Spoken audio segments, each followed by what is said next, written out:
Bienvenidos a una nueva edición de Historias desde el Ringside. Hoy sin nuestro conductor, Néstor Yuria, por cuestiones laborales no puede estar con nosotros, pero vamos a estar hablando de la actualidad y lo que va a suceder este fin de semana en el boxeo, como siempre, después recorriendo una remembranza de uno de los grandes boxeadores que tuvo la Argentina, pero eso será para el segundo bloque.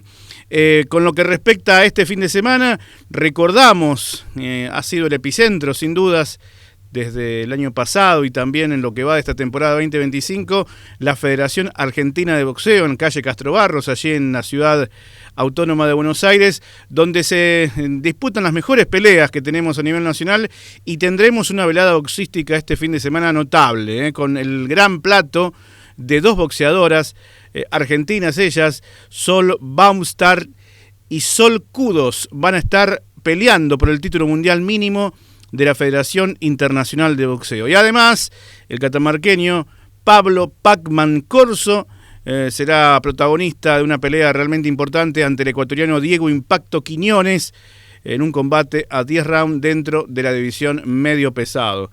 Una pelea también esperada, como la que van a realizar Mayra Panterita Moneo ante Florencia Salazar en el título latino Superpluma de la OMB.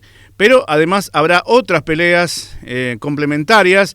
Baltasar el Rey Mago Noria enfrenta a Ariel Seco Soto en una pelea 6 rounds en la categoría Super Welter. Abraham el Pitbull Vargas va a enfrentar a Walter el Correntino Flores.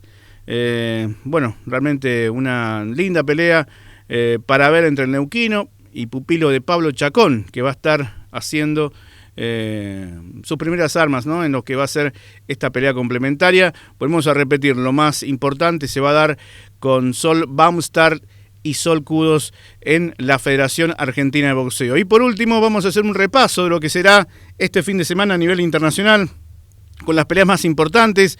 El viernes a las 22, Jorge Mata, mexicano, ante Diego Andrade, un coterráneo. El sábado en Las Vegas van a estar peleando Richard Torres, el norteamericano, ante Guido Vianello, italiano, él. Y en Australia estará peleando Tim Tszyu, australiano, ante Joseph Spencer, norteamericano. Todo lo que va a ocurrir este fin de semana en materia de boxeo, en lo más importante, tanto en la Argentina como en el resto del mundo. Vamos a ir entonces, ahora sí, a la historia que nos propone Néstor Yuria.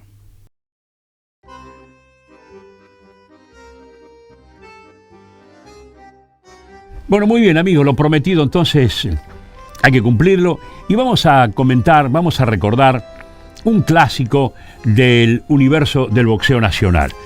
El boxeo argentino estuvo rodeado de enfrentamientos que se convirtieron a la larga en combates clásicos, inolvidables, como por ejemplo los de José María Gatica con Alfredo Prada, que hemos recordado aquí en este ciclo, los de Alfredo Buneta, el rosarino Alfredo Buneta con Ricardo González, Gonzalito, también aquellos entre Luis Federico Thompson y Cirilo Gil.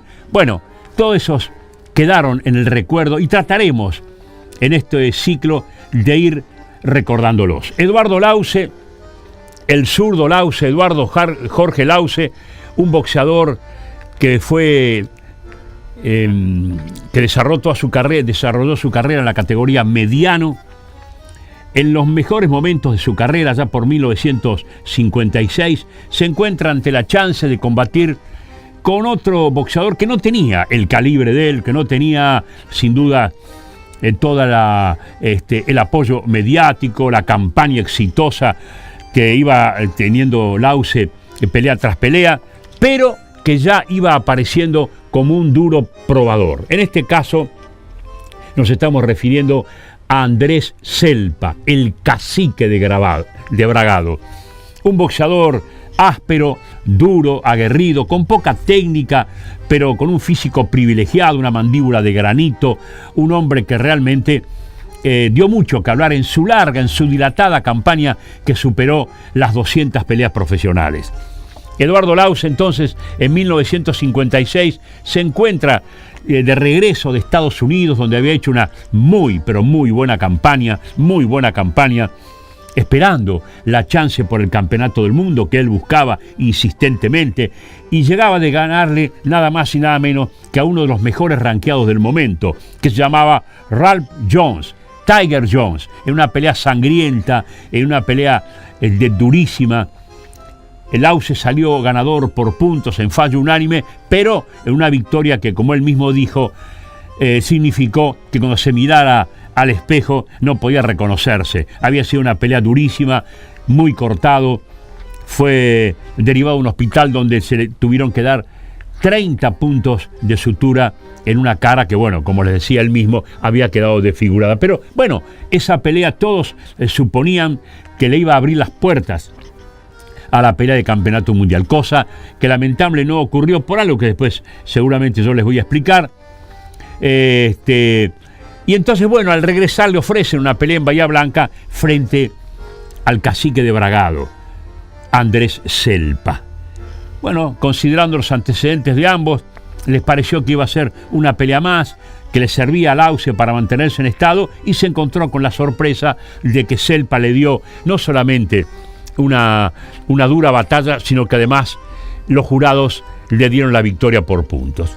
Allí entonces comienza a gestarse lo que después sería un clásico entre ambos, porque después de esa pelea, caramba, el público, el mismo Lauce y Celpa, mirando el lado económico, empezaron a gestar la revancha. Segunda pelea, un 13 de octubre de 1956, en el estadio Luna Park. Ahora sí, ya en el Luna Park. Van al Luna Park con una gran promoción, porque claro, los boxeadores en aquella época, durante mucho tiempo, cobraban un porcentaje de las recaudaciones. Entonces, Celpa, que fue uno de los primeros en inventar eso de promocionarse, en hacerse su propia publicidad, bueno, recorrió todas las radios de Buenos Aires. Además era un hombre que se vestía de manera extravagante, que repartía papelitos por la calle diciendo, por ejemplo, a Celpa lo voy a poner knockout. O sea, se ganaba el odio, la bronca de la gente, que después sí pagaba la entrada, que es lo que él quería. Y no le faltó oportunidad para, inclusive en esta pelea, volcarse a hacer una autopromoción que consiguió que el Luna Park tuviera una gran cantidad de público esa noche. Se rompieron algunos récords de recaudación, como les decía, llena, y la pelea fue pareja hasta que en determinado momento, Celpa consigue aplicarle, tenía un cañón en la mano izquierda, el puño izquierdo era realmente un martillo, le rompe o le quiebra 2 costillas a Eduardo Lauce, y este hombre sigue un par de rounds, pero ante el tremendo dolor que le causó, no pudo continuar, y el árbitro en ese entonces, Alfonso Araujo, uno de los históricos árbitros de Luna Park, decretó el nocaut técnico. Es decir, que en las 2 confrontaciones, el gran candidato, el gran Eduardo Lauce, había perdido frente a Andrés Celpa, el que parecía que iba a ser simplemente una pelea más en la carrera del zurdo Lauce. Si hay 2, hay 3, o no hay 2, sin 3. Y comenzó entonces a trabajarse para la tercera pelea. Mientras tanto, hasta ese momento, los 2 boxeadores siguieron, combatiendo cada uno por su cuenta. Tercera pelea, 27 de septiembre 1958. Lauce, muy superior técnicamente, un hombre con más argumentos, con mucha más riqueza técnica, como les decía, pero también era un noqueador de raza. Tenía también una izquierda muy fuerte. No en vano la mayoría de sus carreras, de sus peleas, las definió por nocaut, y tenía un corazón enorme de guerrero. Claro, Lauce, después de aquellas 2 derrotas con Celpa, no era el mismo. Había quedado un poco afectado, un poco tocado. También aquella gira tremenda por Estados Unidos comenzó a pasar algunas secuelas.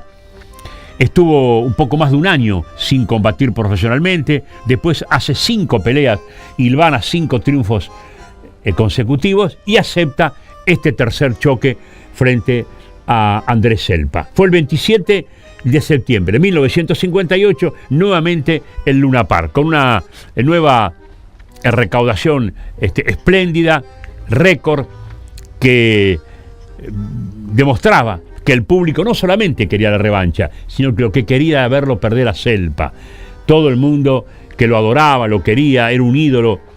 Eduardo Lauce, no podían entender cómo había perdido 2 veces frente a ese hombre. Fue de las 3 peleas la más pobre. Quizá los nervios en Zelpa lo ataron mucho, a Lauce también. Y entonces la pelea de las 3 fue la más deslucida. No obstante, le alcanzó para que Eduardo Lauce ganara la primera vez de estas confrontaciones por puntos. El final tuvo una anécdota muy simpática, porque todo el público, cuando termina el combate, aplaudiéndolo a Lauce, pero silbándolo a Zelpa y tirándole monedas.